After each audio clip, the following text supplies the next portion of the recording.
Des établissements sanitaires et ONG ont bénéficié récemment de divers matériels médicaux, informatiques et mobilier de bureau. C'est un don de la Fondation Ariel Glaser. Il est estimé à 1 milliard de francs CFA. Une innovation en matière de rupture du jeûne à l'université Félix Houphouët-Boigny. Les étudiants de la coordination du mouvement Al-Mouaïdoun de Côte d'Ivoire ont mis à la disposition de leurs collègues des plats quotidiens afin de leur permettre de rompre le jeûne sur place. Après des décennies de négligence sous la junte, l'élégant café de la famille Dangtou à Rangoon a été rénové dans le respect de l'architecture coloniale britannique. Nous aurons un aperçu de la renaissance de ce patrimoine colonial en Birmanie dans ce journal. Bonsoir et merci de suivre cette édition sur RTI 2.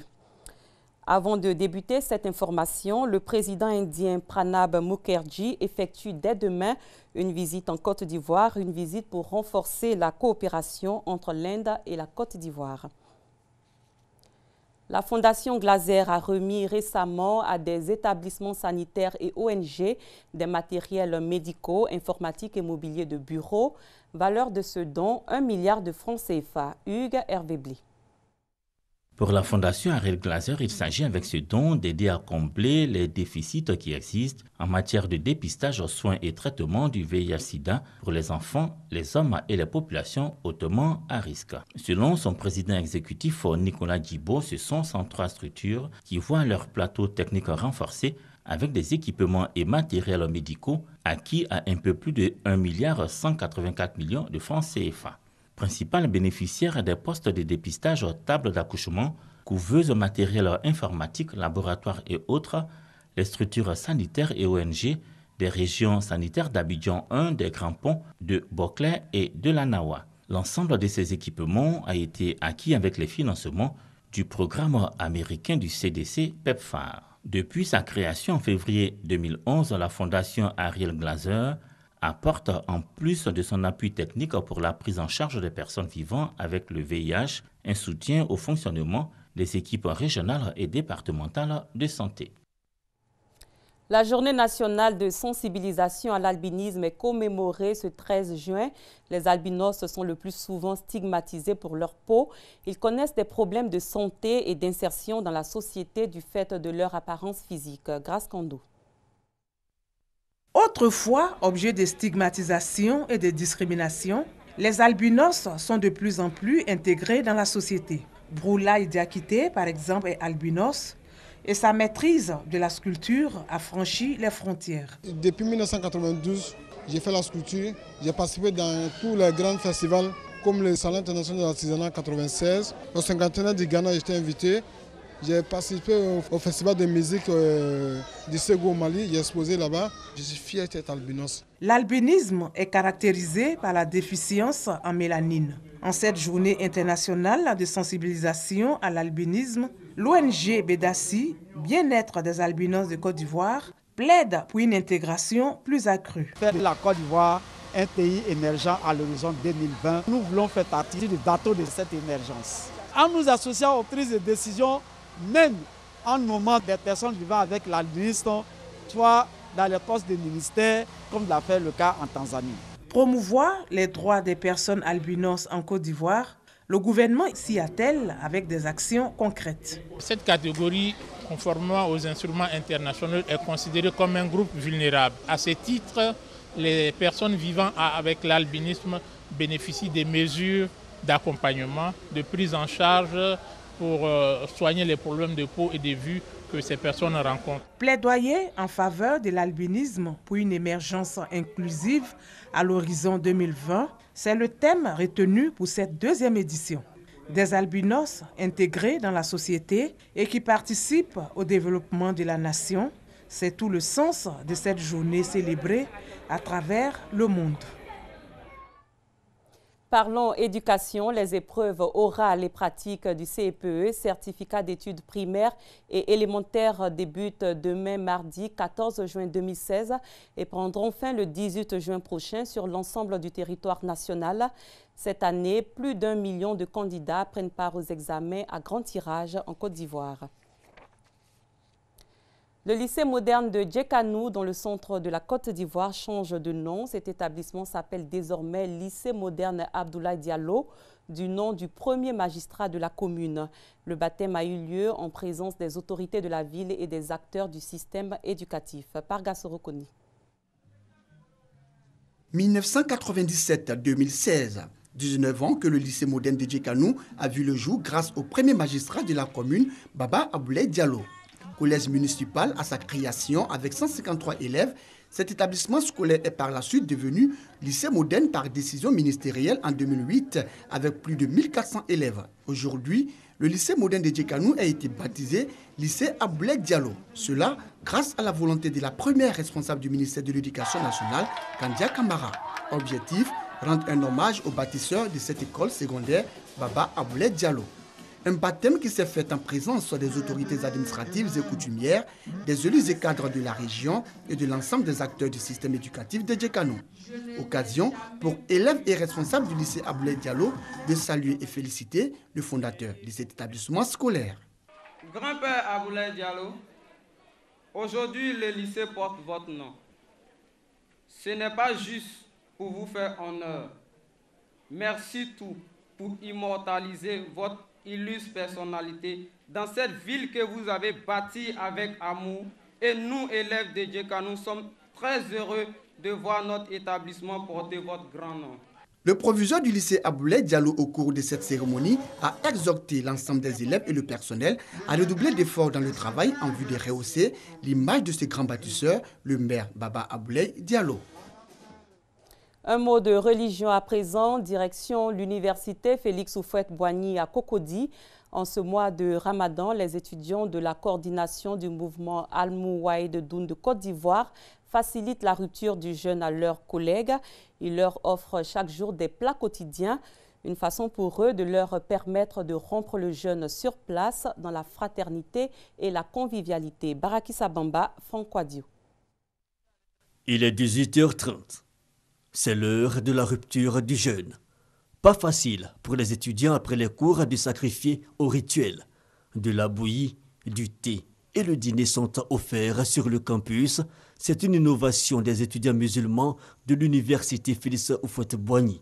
Ils souhaitent ainsi s'offrir un cadre de solidarité et de fraternité pendant ce mois de Ramadan. Déjà des semaines à l'avance, une cotisation facultative est levée pour faire les provisions de la restauration collective. L'idée est de la coordination des étudiants du mouvement Al-Mouaïd de Côte d'Ivoire, c'est Mamsi. Elle crée une ambiance de convivialité que ces étudiants vivant en cité devraient trouver dans leurs familles respectives. C'est très difficile de pouvoir joindre les ruptures et vivre décemment pendant ce Ramadan sans toutefois une aide. Raison pour laquelle nous nous sommes organisés pouvoir venir en aide à l'endroit des étudiants pour pouvoir les permettre de concilier les études, faire leurs jeûnes et aussi rompre les jeûnes de façon décente pendant ce mois de Ramadan. Les fonds viennent de nous-mêmes. Cette année, nous avons levé 2000 francs par membre. Ils sont une centaine d'étudiants à venir chaque soir à prendre le repas en ces lieux. Leur présence ne se justifie pas forcément par le manque de moyens. Ces étudiants sont guidés par l'esprit de partage, de communion en ce moment de dévotion. Le mois de Ramadan, c'est un mois de partage. Donc voilà, c'est pour nous une manière, en tant qu'étudiante, même n'ayant pas les moyens de pouvoir venir aussi en aide à nos camarades. Ce n'est pas tout à fait facile en tant qu'étudiant de terminer les cours à 18h, 17h et puis rentrer à la maison avec tous les embouteillages que nous connaissons à Abidjan. Ce n'est pas vraiment évident. C'est la chaleur du Ramadan que nous vivons ici. C'est une sorte de solidarité. Le mois de Ramadan est par excellence un mois de partage et de solidarité. Ces étudiants l'ont bien compris. La rupture collective du carême qu'ils ont instituée à l'université Félix Houphouët-Boigny est devenue aujourd'hui une tradition. Le but est de renforcer les liens de fraternité et de solidarité entre étudiants. La récitation du Coran, c'est à cet exercice que se sont soumis des participants au concours sous-régional de la lecture psalmodiée de ce livre saint. Le concours, le 11e du genre, est organisé par la Ligue islamique des prédicateurs en Côte d'Ivoire. Il a pour thème le noble Coran, pont de fraternité, de sécurité et de cohésion entre les peuples. 8 pays de la sous-région sont en compétition. La gente féminine s'exprime à travers l'art visuel à l'INSAC, l'École nationale des beaux-arts de l'Institut supérieur des arts et de l'action culturelle. Leurs œuvres qui démontrent leur savoir-faire ont été exposées récemment au sein de l'établissement. Issaïo Aboussanougou. Du réalisme au bout du pinceau, les beaux-arts au féminin, thème d'une exposition à l'Institut national supérieur des arts et de l'action culturelle mettant en exergue la dextérité des étudiants en matière de peinture. Valorisation du pagne africain, sensibilisation des femmes sur la dépigmentation, portraits d'artistes femmes porteuses de valeurs sont autant de tableaux qui montrent la qualité du travail des étudiants. C'est une opportunité pour nous, c'est un peu nous valoriser. Donc, jeunes mères qui allons devenir futures mères. Donc, du coup, c'est une joie immense pour moi. Pour le professeur Modeste Armand Goran Kofi, directeur général de l'INSAC, cette exposition est la matérialisation de la qualité de l'enseignement dispensé au sein de l'établissement depuis plusieurs décennies. Un dynamisme salué par le représentant du ministère de la Culture et de la Francophonie.